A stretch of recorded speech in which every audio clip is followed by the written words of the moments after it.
Welcome back to the Don't Stop Me Now podcast, where being negative can be a good thing and being positive can turn the world around you. Hello, I'm your HIV positive host, Ms. Jennifer Lee Vaughn, and this is episode number 146. I screwed up last time and said it was 142 or something, but it was 145. I was a little off. I was going to do a podcast, and then a bunch of shit went down with Microsoft, and I'm frustrated. I'm super frustrated. I can't access. Okay, so let me just say it started with my phone. I know nobody cares about this, but maybe somebody has a solution, because even ChatGPT can't help me. They just keep sending me this link to Microsoft, which tells me to sign in with I don't know, with what? I have a ton of Microsoft accounts. How many different emails do I have to try to sign in just to get some customer service help? Okay. So anyways, it started with my phone. Something happened. This happens every once in a while where all of a sudden it wants me to re-enter a password for my emails in my phone. It wouldn't accept the password. So I've been going in this loop for about 2 weeks where it says, give us a backup password or a backup email account. And it gives me the beginning part of the email and the last part. And says, if you can fill the rest in, we'll send you a code. They don't confirm where they will send the code. I've filled out that alternate email about 195 times, and I've been sent a code once. So that code didn't work. Didn't work because it was probably from one of the other 194 times that I sent it in. So I don't know which time the code would have worked for one of those times. But they're not sending me a code. And then I go to that other alternate email. Maybe the code's there. No, it's not there. Nothing there. So now I had a power outage in this bedroom. I don't know why, but I put the power back on. And now I can't access, because, oh, by the way, I could access that email address, my BondGirl24, on my computer, but I couldn't get, it wouldn't accept the password that I created for it, that I had typed in passwords. It was the most recent one that I changed it to about, I don't know, 2 months ago, 3 months ago. I typed that one in, it says, no, it's wrong. It's wrong. Oh, okay. It's not wrong. I know it's not wrong. So I try a myriad of other ones that I think might be it. None of them work. They're all wrong. And every time so basically I'm not getting emails on my phone for the last 2 weeks. The only way I can get emails is to go to my computer. But now since this power outage in my bedroom yesterday, it said that there was something going on with that email now on my computer, and it had to go through a whole thing where it wants everything, including the 5 last emails that I've sent, the exact name, and exactly what was in the subject line. If there's one letter wrong, they will tell you that you can't have it back. So that's what happened. They said I should actually call people that I might have sent emails to confirm with them their email address and what that last email was, to see what exactly was written in the title. They might as well ask for my blood type at this point. It is so complicated. I can't even, I literally was in tears almost telling Owen what's been going on, because it's a loop that isn't working and there's no customer service.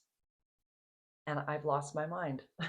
I've lost my mind a little bit. So I've changed my email. It sucks because it's an email I've used for, I don't know, 20 years, but I can't get into it anymore. And I don't know what else to do. I'm so frustrated. So that it put me in a foul mood prior to doing this podcast, which I really wanted to do today because it's my day off. And it was time to do a new one. And then that gets in my head, that this had to go on right before, everything needs to be kind of just right for me to do a podcast. I have to be in a good mood. And that was putting me in a mood of almost tears. And then I'm and now I have to be in a good mood for a podcast. And I'm fine. I'm doing better. I needed to talk about it. That helps. But I am frustrated by this. And I'm hoping somebody else can tell me that they've gone through something similar. Don't send me links. I already know the links. they've Microsoft has sent me links that I'm supposed to go to and do different things. They are not working. None of them. My son, who is very technologically savvy, could not figure it out either. He's like, I don't like. He sat here for 15 minutes trying to do it, and he's like, I don't know. And then I look it up on ChatGPT, and they basically said that Microsoft has one of the most grueling like account recovery processes ever. It's very confusing. There's loops that you get caught in where it will not work, even though they say this is how you should do it. And there's glitches. Glitch. Okay, I'm done. I'm done. We're not talking about it anymore. Okay. So yes, this is episode 146. I just want you to notice that, yes, we're gonna check that. We're gonna freaking cross that out. Microsoft. We talked about it. My hair. I know we talk about my hair a lot, but let me just tell you, I haven't had my hair cut in about a year and a half. What I really need is like my blonde to be done again, because anything that you see down here is the leftover. Everything up here is kind of like what I've dyed it. All I do is dye my roots like at the base right in here and then kind of throughout, but all underneath, it's all the grays. So I do this like light brown or whatever. But I cut it yesterday. So I let it dry naturally and it looks horrific. It's like very frizzy looking. I mean, it still has a little curl in it, but it doesn't look good. Like I'm not preparing it like I would normally if I wore my hair curly. So I just let it dry naturally with like a little argan oil in it. And then when it dries, I take the whole top half and put that in like a clip, right? And I work my way around the bottom and I go section by section, like sections like this. And I take the flat iron and I flat iron it, and the ends looked so nasty, like they looked so dry and just frazzled. And so I just trimmed. I would just pull it out and I'd trim about, this much or so. This is the result of going through all the section. Look how healthy my hair looks. I know if you're on Spotify or Apple, you will not see this, but my hair looks so soft and silky, and I feel like the cut's fine. Like I've layered it how I want. I mean, it's working. This is exactly what I wanted. And anything that didn't look a little bit right, I looked at the back and it looked like a little piece was a little too long. I just pulled that piece around and snipped it, and I'm like, good enough. We do not need to go and get our hair cut at the hairdresser. I mean, yes, for the highlights, for some more blonde highlights, I will need to go back. But in general, I've just been maintaining this by myself for easily a year and a half. So happy about that. Okay, staying on the beauty train here. I had my pre-op for my facelift. When was it? Ryan went with me. We went on Wednesday. And so we took the pre-op pictures. Today is 11 days out until I have my surgery. And I looked at my last podcast. By the way, I got this sweater at Target, another winner. This one was 35. Isn't it cute? I think it says something on there. It's something in French, but it's another like low-waisted. I like these kind of sweaters. Yeah, 35. Anyways, I've been having some really good luck with sweaters at Target. Anyway, so yeah, I looked at my last podcast, and so YouTube, like I said, definitely gives me a little filter that I'm not asking for. I don't know why they do it. It might just be the lighting and something, but I don't look like I need a facelift in that last podcast. I'm like, no one's going to understand what I'm talking about because I look very smooth. It's like, no, that is not what's happening in real life. So don't be fooled by my YouTube videos thinking that I have like really smooth skin and like all over. Like it's just, no, there's a lot going on. Believe me, there's a lot. And I will be very happy to have it all pulled back and yeah, have the CO2 laser. So the CO2 laser is like literally a burn, but it's even more than that. It's pretty intense. It's going to be, it's 10-day recovery from that alone, just so I don't have like any more red on my face. But it's going to be my entire face, my neck, my chest, and the backs of my hands. I didn't know about the chest and the backs of my hands until my pre-op. I was like, you're kidding. Oh my God. I was like, fuck yeah. The lady was like cracking up. I had no idea because, yeah, I see the backs of my hands and I'm not happy about how old they look. And that is part of it. But so it takes out a lot of fine lines apparently. So, yay, that'll be good. Again, the lower lift, it's going to be pulling this back. I won't have all these lines anymore. My upper lip has wrinkling. That's just part of my genetics. I've never been a smoker. Don't come at me, but I don't know that it's going to help that a whole lot. I also have like it's like hormonal or something. I don't have hair on my lip. There's no hair on my lip, but when I see myself, when I film myself or take pictures or whatever, I see a shadow on my lip, and it's very frustrating. I put makeup on it, concealer. I do everything to cover it up. It's all my eyeballs see. I see it constantly. He said it might lighten it up a little bit. I mean, he's like basically the CO2 laser should help with some of my age spots. I have this dry patch up here. I don't know what this is. I don't know. I remember that even the dermatologist kind of stopped and like, looked at that. I'm like, is that cancer? Is my half my forehead cancerous? Like, she didn't seem too worried, but she did kind of look at it and she was like, like don't, because that's been a dry patch for a long time. I don't know what it is. So I'm very excited. I'm a little, of course, I'm nervous a little bit. I'll be more nervous as it happens, but as it gets closer to happening, Ryan's going to be there with me and she'll drive me home. And then I need to go back the very next day on Sunday to get stitches taken out. Something's going to be packing. I don't know. Some kind of, not packing, but like some kind of like, um, I don't know, something that he's going to have wrapped around my head is going to come off. They're going to take some of the, what am I trying to say? I'm saying like in my head, I'm like packaging. No. Sutures. No. It's just, they're going to have like thing. No, I don't know. I can't think of the words right now, but there's going to be stuff that they're going to take off. So that's going to probably be taped to my face. I don't know. So that'll happen on the 22nd of November. And okay, I wanted to mention about my Maui accident and my car. So I go through all of the hassle of getting the paperwork from the rental company, finding out what the claims department needs for my credit card, blah blah blah. Going through it. Oh my God, so much work just to get this $500 back.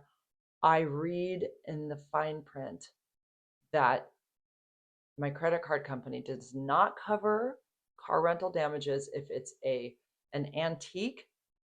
Why would I rent an antique? There was one other one, or if it's a truck. It was a truck. So right then and there, all of that work was for nothing. For nothing. I love. You don't know how much I love spending time on things like this for nothing. It's so much fun. It's the best. I love it. So, yeah, that is another thing that happened. We're not getting reimbursed for the accident because I rented a truck. Did not know that that would have been an issue. We didn't even need a truck. Like, honestly, we got the truck. Well, we needed it because Owen's really tall. So that was kind of the issue. But whatever. It's just $500. Like, at this point, money's money. I like, with the surgery and everything, I'm just like writing checks, watching it go. Like, yeah, money's just whatever. It is what it is, you know? It is what it is. Yeah. The last podcast did not record me correctly on my Spotify or on my Audacity, so I had to use the audio from my YouTube video to put that on my Spotify and Apple, and I don't know what happened, but I just checked it now prior to doing this recording, and it seemed like it was going to be fine. Okay. So let's see. I really want to talk about the DL Whisperer because I just can't wait anymore. So the DL Whisperer, I've been following him for a while. I had originally followed him on TikTok, but I don't think he's on TikTok anymore. I mean, he speaks very boldly about what he sees with regards to DL culture, and some people just don't. They're offended by it. So I don't know if he got banned on TikTok. I don't know what happened, but anyways, I follow him on Instagram. I do share a lot of his stuff. And of course, like all his stuff, I've made some comments that seem to get like lots of attention because I'm constantly seeing like people have liked that comment from his post. And so of course I'm always, reporting on there about HIV for the most part, and women who are getting HIV from men on the DL. So anyway, it was like Christmas morning, yesterday morning. I open up my Instagram and I see, like, I can't see worth shit without my glasses on in the morning, and I see DL whispers in my messages. He's left me a voice memo. Like, I'm like, what? And I would never want him to be mad at me. I've seen him pissed at people, and it's like, oh my God, I just, I never, and I'm like thinking, oh my God, did I say something? Did I upset him? Oh my God, I hope not.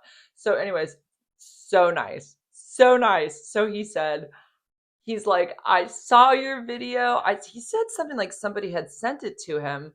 Of course, I didn't know what he was talking. I didn't know which video he was talking about. I had no clue. But he said, I love what you're doing. I think what you're doing is great. Keep it up. And he said, and absolutely the reason your stuff does not get pushed out about what you're saying about the DL is because you're a woman. He goes, we live in a patriarchy. And even me as a gay Black man, I'm going to get, like, basically priority over a woman because, and he's not saying this in a way like he's like, I'm better than you or anything like that. He's like literally just like, these are facts. And he feels for me, I'm sure, in that way. But he's like, you're a woman in this like realm of like gay men, you're going to be silenced. And even in the world of social media, my voice isn't really being heard the way his is, which it's fine. I mean, I would love for my voice to be heard a little bit louder, but like I'm so grateful that he's doing the work he's doing because it's benefiting people and women like me, or it's helping women prior to getting HIV because he's giving them all the things, the toolkit that they need to know whether they should be concerned about the man that they're with, and is that man having sex with men behind their backs and putting them at risk for HIV plus other STIs. But like obviously HIV is my biggest concern.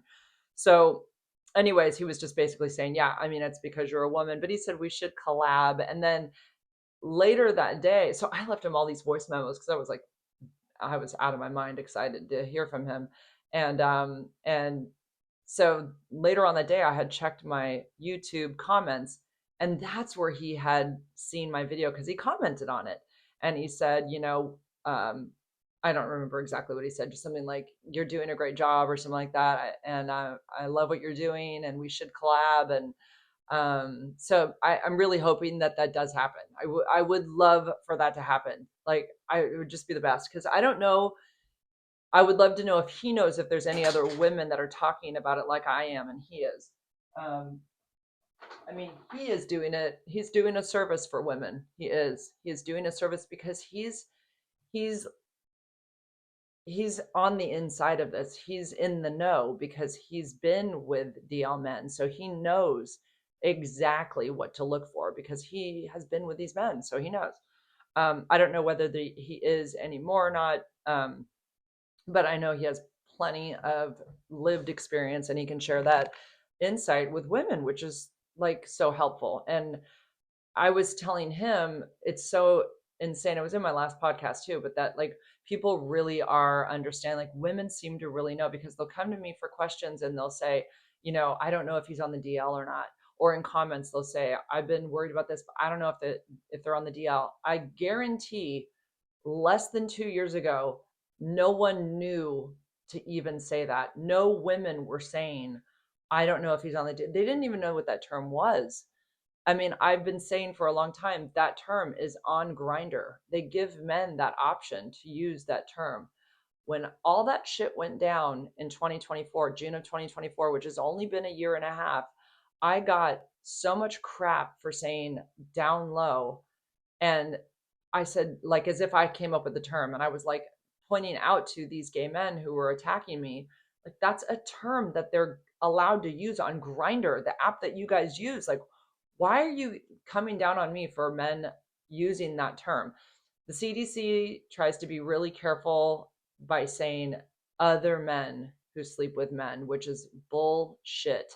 I can't stand that they use that term, but I know it's all about stigma. We don't want to hurt anybody's feelings. It doesn't matter what the CDC says. These men aren't getting treatment. And, I've heard from other people that say DL men say that they don't want to get PrEP because they don't want gay medication. PrEP looks like gay medication. It does. And it is. It's so you know, it's about gay sex. It's basically, and women are protecting themselves from getting HIV by going on PrEP so they don't get the virus that is caused by gay sex. This is not heterosexual. This is not a heterosexual issue. It's coming from men who have sex with men, and they are bringing it back to women. When women get it, then the term changes and they say it's heterosexual sex. But the man that gave it to them got it from gay sex. So let's not confuse that. It comes from gay sex and it gets to a woman through heterosexual sex, but it came from gay sex. It is a gay sex virus. It is not coming from women, and women are not giving it to men. So it's not going back and forth between women and men in that way. Otherwise, the whole effing world would have it. Why are the numbers for women increasing? Why? But the numbers for hetero men are they're like so small. And the gay community knows this. So the majority of the numbers are male to male, and then the numbers for female are about 20% every year. But they are slowly going up. And again, I've said this is just attributed to the apps. So the dating apps, the grinder apps and stuff like that, the male seeking male apps. And there's something else I was going to say about that. Yeah, okay. Gay men don't sleep with women. So if the majority of the cases are male to male, why are the numbers going up?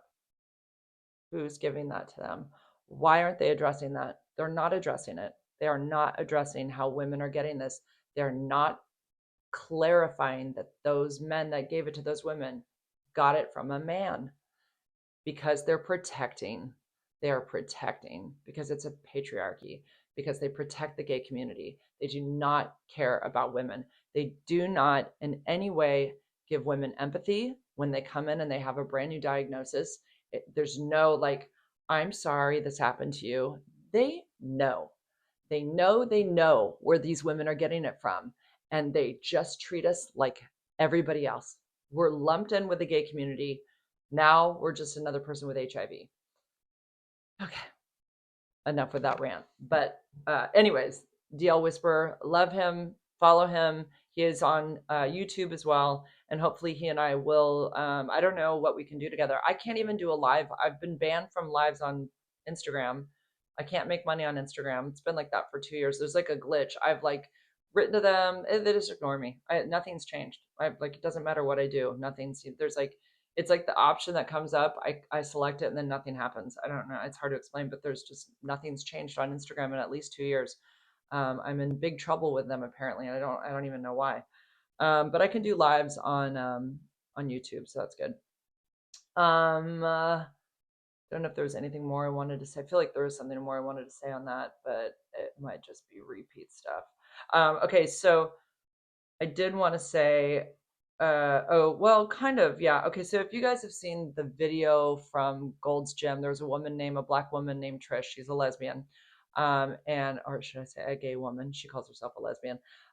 So she was in the women's bathroom. There's a man in there with a jog bra on and a very arched back, and I don't know, lip gloss or something, lip gloss.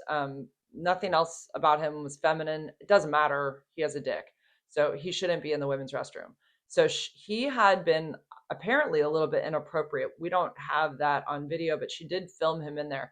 He very comfortably, confidently is in the women's restroom, changing room at Gold's Gym. This is in Los Angeles. So she was furious about this. So she went out into the main hallway. There was a confrontation. They basically told her she had to leave.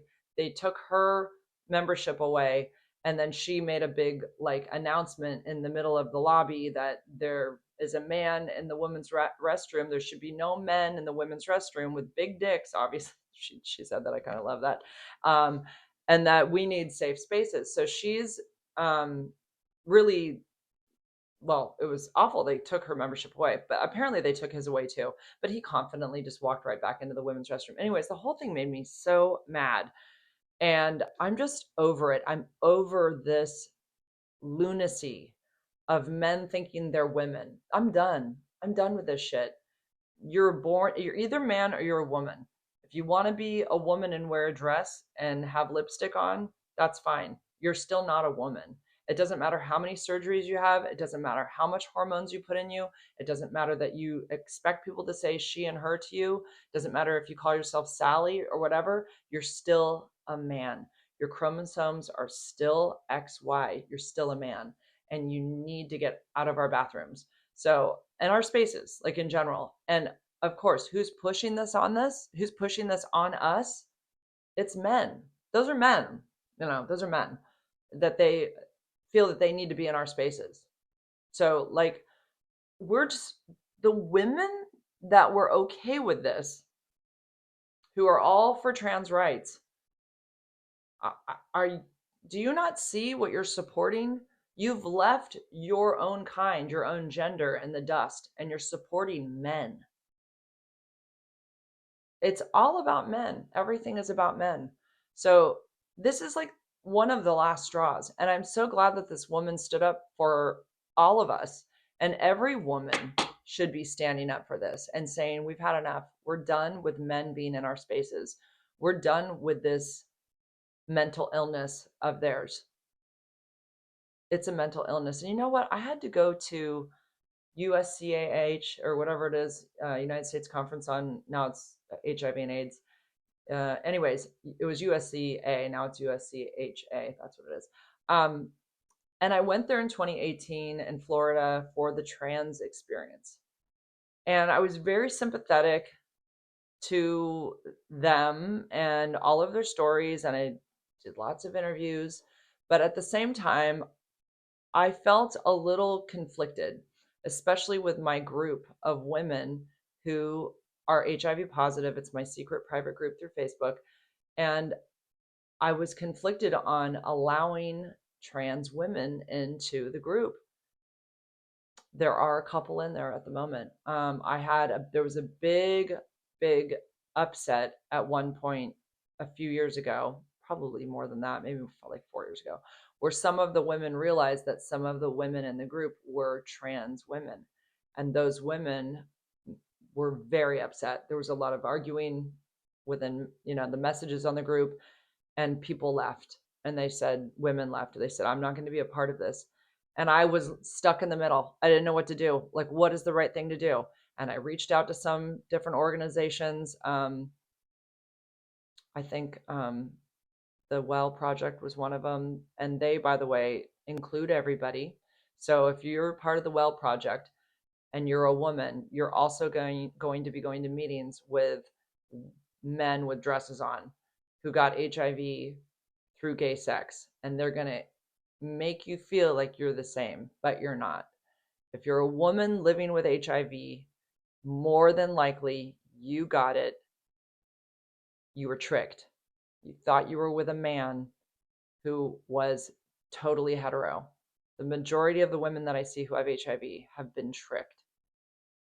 And that's how they got it. And it was the shock of their lives, and it's ruined their lives. All because a man couldn't be himself for some reason. He had to have these lies. He had to go and have sex with men. I'm not saying sex with men is wrong. Go do it. It's fine. But don't do it behind a woman's back. Get a lifelong virus and then give it to her when she had no clue that she was even being exposed, because this is how it happens. And now these organizations try to make nice with trans women and make them sit next to you and make you feel like you have to be like sisters with them, when really they are the enemy for many reasons. And another reason why they are the enemy is because they are preying on hetero men. So trans women don't want gay men. Trans women don't want women. Trans women want straight men. They want your men. So women have to deal with, in our dating pool, we have gay men coming after our men, and we have trans women coming after our men. And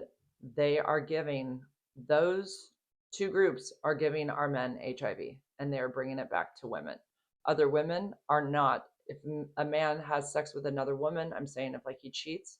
So gay men, trans women, they're going to give a hetero man HIV. A straight woman is not going to. So if a man cheats with with a woman, I shouldn't say straight, and I'm not going to say cisgendered either. We are women. That is it. It's enough with this cis shit. I'm so sick of that. It's just women. We're women. I'm a woman. I'm not a cis woman. I'm a woman. That's it. It's over. We're done with that. So if a man cheats with a woman, he will not get HIV. But if he's with either of the other two that are preying upon hetero men, and they like, hetero men fall for this. They're curious, and they're making it really tantalizing for them by making, especially trans women, trying to make themselves look super female, but they have a surprise between their legs, and that's fun sometimes for hetero men to have that thought. But they're putting us at risk for HIV. So um, at least we have more tools now, things to look for as far as like what um, might be signs that the man is DL. Again, the DL Whisperer has lots of things to look for. Narcissists, men who hate women. Uh, there's a lot of like, there's a lot in the Black community, a lot of culture that would point towards DL. I mean, he even says like gold chains, a fanny pack, hanging with your bros all the time. There's a lot of men who have been in prison, obviously, men in the military, men who spend a lot of time with men in places that are like far away for long periods of time. I've talked about that before. Um, and even with that, men in gangs, and even with all that, there's still other groups that we might not even think of, and it would still happen because these apps make it so easy for it to happen. So a lot of women are frustrated at this point, just feel like giving up altogether on men, and I don't blame them. So, anyways, I love Trish from Gold's Gym. I love what she's done. I love how she's speaking out and how she's super vocal about this. And she's like, "Look, I'm a part of the LGBTQ community, and I'm just done. Like these men with wigs on need to go find their own bathroom or go use the men's restroom. Like the men should be fine with it. The men should be fine with it. It's another man. So that, like, what is their problem? They should have no problem with a man going in there with a dress on. But we don't want you in our bathroom. Sorry, we don't." Yeah. Okay. Okay. Going back to Instagram and people reaching out to me. Sonia from Love on the Spectrum. So she was on an episode or two. She had gone on a date with James. I feel like they were like in an arcade or something. He did give her like a bouquet of candy roses, I think. Uh, she had a purse that you could like. I think it's like a phone purse. I think she had one on her on that particular episode. Dark hair, super sweet. It didn't work out for whatever reason. James decided that she just wasn't it for him, and she was super gracious about it and just very kind. And even though it hurt her feelings, you could tell she was like, "It's okay. I'm really used to guys rejecting me." And she had a smile on her face. She's like, "It's okay though." She's like, "I really like you as a person and I understand and don't feel bad." Like she let him off the hook in the most amazing way that me and my daughter had talked about her. And we both were like, "God, did you watch Love on the Spectrum? Oh my God, did you see Sonia? I love Sonia." So we talked about her. Well, I decided to follow Sonia. And then I don't even know how it happened, but she started to look. I think she saw one of my stories or she liked one of my posts. And I was like, "Oh, yeah." She noticed me. Well, then she reached out to me through my DMs. And I will just say that I kind of lost it. I was like, I totally fangirled. I didn't even realize she's like 23. She's like 2 years younger than my daughter Joey, who was the one who watched the show. Anyways, there's been a lot of back and forth banter between she and I. I told her, I did share initially that she had reached out to me, and I told her, if you say anything more to me, I promise I won't share on my social media our conversations or anything, which I haven't. But she and I have continued to build a friendship through our Instagram. And I think I feel like I'm probably like a motherly figure to her. And I love that. She lost her mother 9 months ago. She lives with her dad, and she's just very sweet, and I really like her a lot. And she reminds me of my daughter Joey a little bit. And I would love for Joey and her to like interact. I don't even know where she lives, but she sent me like, videos talking, and then I'll send one back to her. And we're just having a really nice time connecting. I mean, I would never in a million years thought that I would be having a friendship with um, one of the cast members from Love on the Spectrum, but I'm super honored, and I love that she likes my content. And she when she first reached out to me, she said, "Hi Diva, how are you?" And I like died. I was like, "Oh my God, Sonia." I I screenshotted that and sent that to Joey. I said, "Sonia just wrote to me." I mean, yeah, it was very exciting. I was totally fangirling. And now it's like, okay, I got to chill out because like she's a normal person. She's now just talking to me about things about life and stuff like that. And I feel really honored that she trusts me to talk to me. And yeah, and I think she's great. And like she can be another one of my kids. I told her, I said, kind of wherever I teach and whatever I have, like I feel like I'm just a mom to everybody. So I said, I'm here for you, girl. I said, whatever you need, reach out to me, and I'm more than happy to talk to you. So yeah, it's been amazing. She's just really very sweet, and I'm really honored to know her. So yeah, that is that. And like one more thing I wanted to add, which is just kind of a little funny thing to end this on. So I have a continuous flea issue in this house. In this, oh God, I gotta talk about Toby too. Okay, continuous flea issue. Um, I don't know. We don't have carpet anymore, so you'd think like that would solve it. No, basically, Sky, my black and white cat, goes outside and loads up on fleas. I don't know what it is, but he has a black patch on the back of his neck, and they congregate there. They love that part of his fur. And I even put the medication. Yes, I know all about the medication. Don't even send me any links, or I got it. I know it.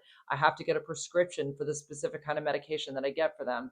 It's like Barasto, Bravecto, Brava, I don't know, something like that. Whatever. It's a liquid. It requires a prescription. I get it through Chewy.com. I put it directly on that part of his patch where all those fleas are. They don't die. He still has them. So I have to comb them out. I have to comb them off Finn. Finn has about 5 on him every day. I will comb him in the morning and at night before he goes to bed, because otherwise he'll chew himself like crazy. And I do it in the bathroom. I brush him with a flea comb until I can't find one anymore. Usually I find around 5 or 6. I put them in the toilet. I flush them down. This is the everyday thing that I have to do. But and then Benny, he'll have maybe a few on him, but his fur is so dense. I really don't find many on him. Olive doesn't have any on her. She's been treated. Toby has none on him. He's an indoor outdoor cat. He has scabs all over him because he has this like dermatitis thing where he licks himself, and like that has created an issue. He's on prednisone for that. It's not gone. I'm doing my best here. The cat eats like 2 cans of wet cat food a day. I spoil him to death. Toby, I've taken him to the vet. He's, like I said, he's on prednisone. He's had flea treatment. He has no fleas. I just I don't know how to fix Toby. He's the one that will lick himself till he bleeds. It's really hard. He's like manic about it. Is that the right word? That makes it sound like he's happy about it. But anyways, yeah, he's obsessed with his licking. The doctor basically said the scabs that he creates are more itchy than a flea. So it's like then he'll lick those. Yeah, it's a nightmare, vicious nightmare. And I'm gonna get to that in a second. There's more I have to say about Toby, but anyway, so fly. Oh my God, Sky. I said flea and Sky at the same time. Sky will sit on me when I'm in this rocking chair, and I'm not rocking chair. It's a what is it? It's a reclining, it's a recliner. My dad gave it to me. My dad, my stepmom. I love it. And so I on the side of it, I put these covers over it, and on the side of it, I was like, what is that? It's my U equals U button. There's a little side pocket. So in that, I keep a flea comb because perfect when Sky's on me, I can just brush them here and there and get more fleas off. And they cling in the comb, and then I just open the bag and I I wipe them into the bag. Okay. Well, there's so much fur and fleas in this bag. I call it my flea bag. And it's a Ziploc bag, and it's full of fur and it's full of fleas. And you can hear them jumping around. They hit the side of the plastic. They eventually will die. This is where they go to die. They don't know that's going to happen. They think they're on a new cat because there's so much fur in there, but there's no cat, and they just eventually starve to death and die. It is disgusting. It is, but I don't have I mean, what else am I going to do? Run to the toilet every single time I have a comb full of flea dirt and fleas? So I just put it in this bag. Anyways, Owen was, I don't know, something happened yesterday. Now I'm not even going to tell this story. I'm not going to tell the story right. It was so funny in the moment. But I had the flea bag and he goes, there's going to be a time where you forget to Ziploc that bag.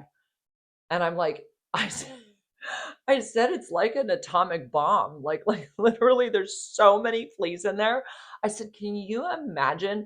I said nothing would really happen if it's upright because they for some reason they don't jump out because they still think they're on a cat because of the fur inside.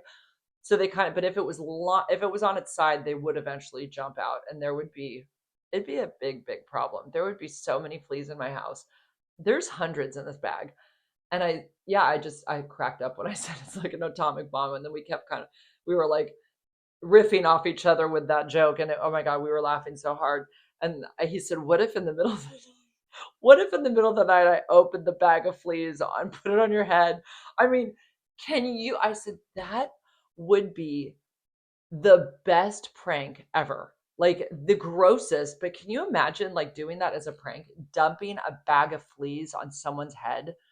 I mean, that would just be the grossest thing ever. Anyways, that was it. Anyways, we were just cracking up about that the bag of fleas is like an actual atomic bomb. And I will eventually throw the bag out and then I start a new bag. I've been doing this for years. I've been doing it for years. I have a bag of fleas upstairs in this bathroom. It's a bigger half quart Ziploc bag. And then downstairs, I have a smaller bag of fleas.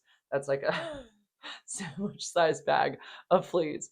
So, I mean, my kids are very used to seeing the furry bag of fleas. I mean, it's been around for years. I'm combating it as best I can, but I cannot seem to get rid of them. So, anyways, speaking of Toby, so he's an indoor outdoor cat. He's been, I got him in 2013. He's going on 13 years this year, and he still to this day doesn't seem to really get like this is his house, but he will come in 2 times a day and eat in here. He readily runs through the door when the door's open. He doesn't sleep in this house. He doesn't ever sleep in here. He's outside all the time. He's on a car that isn't usually ours. He'll like be on different neighbors' cars, which is very embarrassing. He'll sleep in the street. Like the cat is indestructible. He's never been hurt at all. And he could be run over, but he always manages to not get hit. I don't know. Um, I do know from different neighbors that he will wander into other people's houses. He'll eat cat food if it's out. He'll drink their water. He'll go into other people's houses like he does mine. Because, like I said, I'll open my door and call him, and he comes running right in. But I don't think he gets like I'm his owner, even though he's chipped to me and all that. And he's been here since he was a kitten. He doesn't like Finn. If Finn's at the door when he's running in, he'll stop for a second, like ew. Like he can't stand Finn. And I do think that's probably why he leaves. But Finn only came a year after Toby came here. So they've been here pretty much the same time together. But again, I can't even think of, well, Toby does want to sleep in Owen's room. He does like Owen's room because that's the only room that doesn't have cats in it. So he does try to go in there, but then if he goes in there, he starts like chewing on Owen's hair, and Owen can't stand it. And Owen will scream, ah, get him out of here! He's driving me crazy. So yeah, he doesn't. That's why Owen shuts his door. He just doesn't want the cat in there. But anyway, I get a call the other day from I don't know, Pet Watch or something like that. It's the chip company, and they say I need to call them because they need to put me in touch with a woman that knows something about Toby. So I'm like, he's been hit by a car. He's dead. They have him at the vet and they're calling me to have me come pick up his remains. That is what is happening. And I'm making the phone call already ready to hear that my cat's dead. Nope. Your cat's well and fine, the guy says. And I'm thinking, okay, but well, where's my cat?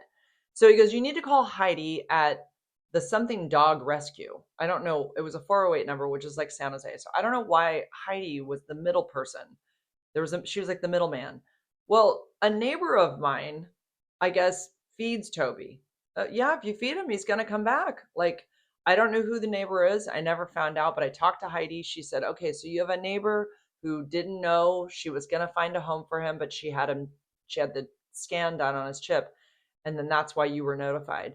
So I talked to Heidi for a while. I said, nope, he's well loved. I buy only cat food for him. He's the wet cat food. My other cats don't like wet cat food. Only he does, which is weird, but he does. And so he is very spoiled, very spoiled. I'll buy him treats, anything, because I feel bad about his skin condition. I take very good care of Toby, even though his skin and fur, like he's bumpy on his back. It feels gross. It's all scabs.